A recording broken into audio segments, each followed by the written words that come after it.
Makanan yang sangat bagus untuk meningkatkan kesuburan yaitu makanan yang kaya akan antioksidan, makanan yang kaya akan antiinflamasi, dan pastinya harus cukup juga dengan protein, serat. Pokoknya harus mengikuti gizi seimbang. Contoh makanannya yang kaya akan gizi seimbang, contoh ya, mulai dari karbohidrat harus ada. Jadi teman-teman jangan melakukan diet yang sama sekali tidak ada karbohidratnya. Nah contohnya tetap harus mengandung nasi, atau kentang, atau ubi, singkong, roti, dan sebagainya. Lalu harus juga cukup dengan protein. Nah protein itu ada dua jenis, ada protein hewani dan protein nabati. Contohnya daging ayam tanpa kulit, telur, kemudian tahu, tempe, kacang-kacangan, dan sebagainya. Juga jangan lupa tambahkan sayur dan buah-buahan sebagai sumber serat, dan ternyata di dalam itu ada juga antioksidan. Kita tahu bahwa antioksidan itu sangat bagus sekali untuk ikut meningkatkan kesuburan.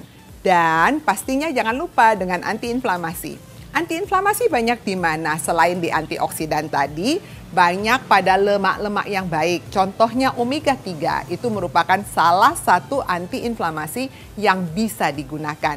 Nah, pertanyaannya omega 3 ada di mana? Pastinya banyak di ikan-ikan berlemak ya. Contohnya kalau untuk orang Indonesia cukup ikan kembung, itu juga sangat kaya akan omega 3. Juga banyak juga pada minyak-minyak canola, minyak olive ya. Kemudian ada juga pada coklat ya, kemudian pada alpukat dan sebagainya. Oleh karena itu jangan lupa untuk selalu makan secara beraneka ragam. Makanan yang sangat bisa ikut mempunyai andil untuk menyebabkan terjadinya keguguran. Sebetulnya sangat individual sekali, tergantung dari reaksi yang ditimbulkan pada tubuh seseorang.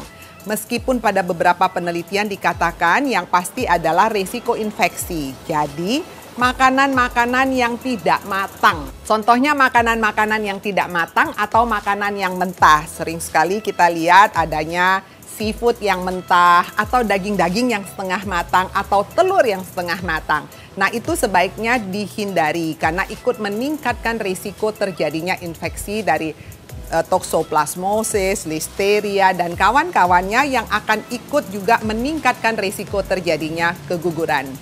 Faktor yang kedua dari makanan adalah faktor-faktor yang memicu terjadinya reaksi alergi. Ya, kadang-kadang ada orang yang tidak cocok dengan nutrisi yang mengandung gluten. Gluten adalah protein dari gandum, atau bahkan tidak cocok dengan laktosa yang terkandung dalam susu, atau bahkan dengan kaseinnya. Jika memang ada alergi terhadap makanan tersebut, maka sebaiknya makanan tersebut dihindari. Makanan ketiga yang juga ikut meningkatkan risiko keguguran adalah makanan-makanan yang memicu terjadinya inflamasi. Contohnya, sering sekali kita konsumsi makanan yang digoreng ya, hampir setiap hari itu juga bisa ikut meningkatkan risiko dari keguguran karena ikut meningkatkan reaksi inflamasi. Beragam mitos banyak beredar di masyarakat tentang makanan yang dapat meningkatkan kesuburan. Salah satunya adalah toge yang dipercaya dapat meningkatkan kesuburan pada pria. Benarkah itu fakta atau mitos? Ini adalah fakta. Mengapa bisa terjadi seperti itu? Toge adalah salah satu bahan makanan sumber dalam bentuk kecambah. Kita tahu bahwa makanan sumber kecambah sangat kaya akan vitamin E. Dan vitamin E merupakan salah satu antioksidan yang sangat baik untuk ikut meningkatkan kesuburan. Sebetulnya bukan hanya pada laki-laki saja, pada wanita juga sangat bermanfaat.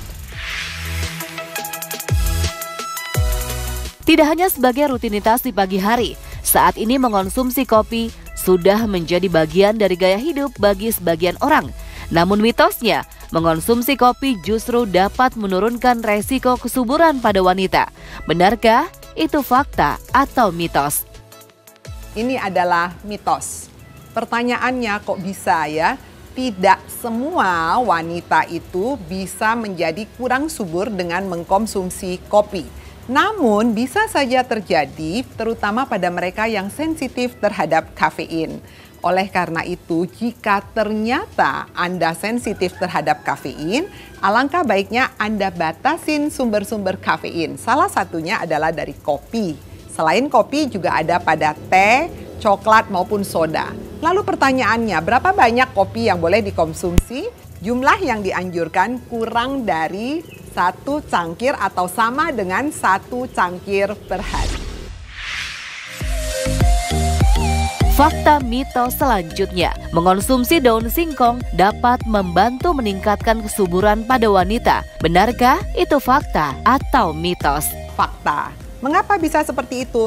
Daun singkong kaya akan asam folat. Jadi asam folat itu adalah salah satu materi yang dibutuhkan oleh tubuh kita, zat gizi yang dibutuhkan tubuh kita untuk ikut meningkatkan kesuburan. Dan ternyata asam folat itu banyak sekali terdapat pada daun-daunan yang warnanya hijau ya. Selain daun singkong, contohnya pada bayam, pada kangkung maupun pada daun katuk.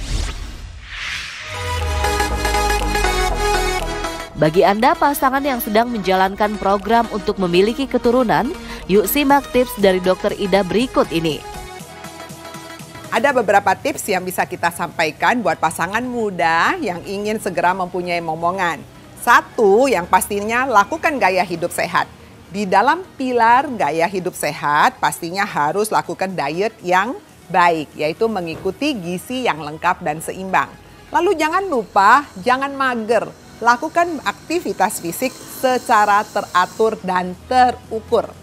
Kemudian lakukan pola hidup yang sehat, istirahat harus cukup, jangan minum alkohol, jangan tidur malam-malam, dan juga jangan stres, jangan merokok, hindari polusi, kurangin kemungkinan terjadinya polusi. Saya Dr. Ida Gunawan, Master Science Spesialis Gizi Klinik Konsultan untuk hidup sehat.